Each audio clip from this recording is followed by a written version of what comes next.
important part of the Easter story is the Last Supper. The Last Supper.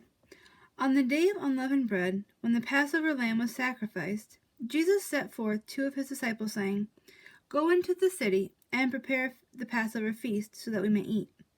And the disciples asked him, "Where are we to prepare it?" He said, "When you have come into the city, you will meet a man carrying a pitcher of water.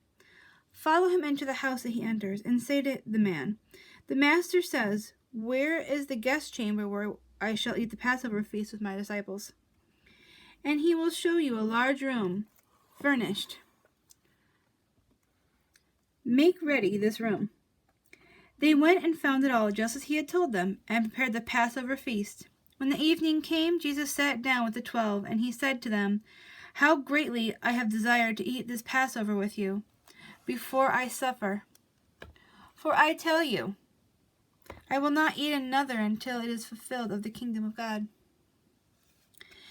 And as they were eating, Jesus took bread and blessed it, and breaking it into pieces, he gave it to them, saying, "Take, eat. This is my body which is given to you. Do this in memory of me." After supper, he took the cup, and he said to them, "Give thanks." And he gave it to them, saying, "Drink all of you. For this is the New Testament of my blood, which is shed for you and for many of the forgiveness of sins. Take this and divide it among you. For I say to you, I will not drink of the fruit of the vine until I drink anew with my Father in heaven." When the supper was ended, Jesus rose from the table, laid aside his garment, and took and fastened a towel around him. Pouring water into the basin, he began to wash the disciples' feet, and to wipe them with a towel that he had wrapped around him. Now, this is significant because in this time, there were servants who would do this, and this is because in those times they wore sandals on their feet. And so when you're walking around, your feet would get dusty and they would get very dry and kind of yucky. So there would usually be servants there to attend to guests and take care of this, because it wasn't really a job that someone wanted. Wiping people's feet. I know some of us don't like feet, but that was a servant's job. So right now, Jesus is humbling himself. He is the King and the Messiah, and he is humbling himself and washing the feet of his followers.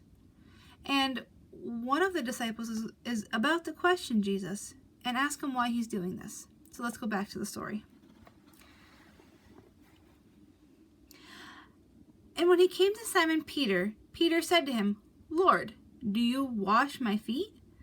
Jesus answered and said to him, "What I am doing you do not understand now, but you will understand after." Peter said to him, "You shall never wash my feet." Jesus answered him, saying, "If I do not wash you, you have no part with me." Then Peter said to him, "Lord, not only my feet, but my hands and my head." But Jesus answered and said, "He who is clean needs only wash his feet to be cleaned all over, and you are clean, but not all of you." Jesus added the words, "not all of you," for he knew who was to betray him. "Do as I have done to you." After he had washed their feet and had taken his garment and was seated again, he said to them, "Do you know what I have done for you? You call me Master and Lord, and you speak well, for so I am. If I then, your Lord and Master, have washed your feet, you also ought to wash one another's feet. For I have given you an example that you should do as I have done to you. Truly, truly, I say to you, the servant is no greater than his Lord, nor is he that is sent greater than he that sent him. If you know these things, happy are you if you do them." So what does Jesus mean? Okay, he is saying no one is better than anyone else. He was no better than a servant. He was a servant. He was sent here to save us. He was a servant to the people. He ministered to them. He taught them. He was a teacher. So how much more do we need to follow in his footsteps?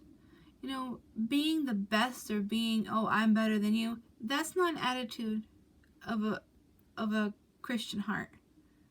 Okay, Jesus was never prideful. We are to be as Jesus was, and to be kind, and to be a servant to those around us. That means it's not below you to help each other out. If someone made a mess, help them pick it up. If you see there's something that needs being done at home, do it. Even if it's not your job. Even if it's not your mess. Okay? Don't be afraid to be a helper, because it's a blessing when you help others. So I hope you understand this lesson.